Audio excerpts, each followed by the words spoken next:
नमस्ते प्रणाम। मैं संजू आजमगढ़िया आप लोग के बीच एक ललनवा गीत लेके आई हूँ। अच्छा लगे तो कमेंट में बताइएगा। प्लीज़ मेरे चैनल को सब्सक्राइब और सपोर्ट करिएगा।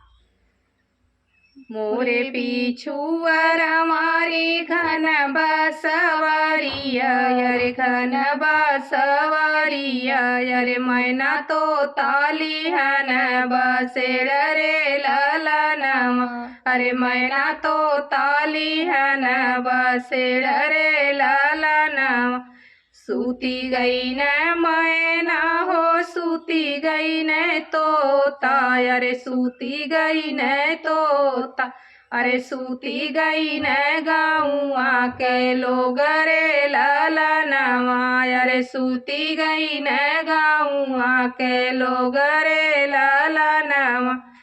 एक नाही सूतन बेटी के पापा अरे बेटी के पापा अरे जीन के दहे जवा का सोच रे ललनवा अरे जीन के दहे जवा का सोच रे ललनवा।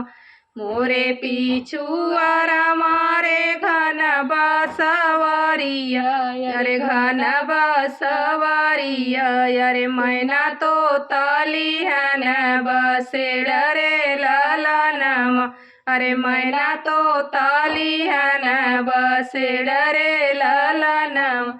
सूती गई न मैना हो सूती गई न तोता अरे सूती गई न तोता अरे सूती गई न गाँवा का लोग रे ललनवा अरे सूती गई न गाँवा का लोग रे ललनवा।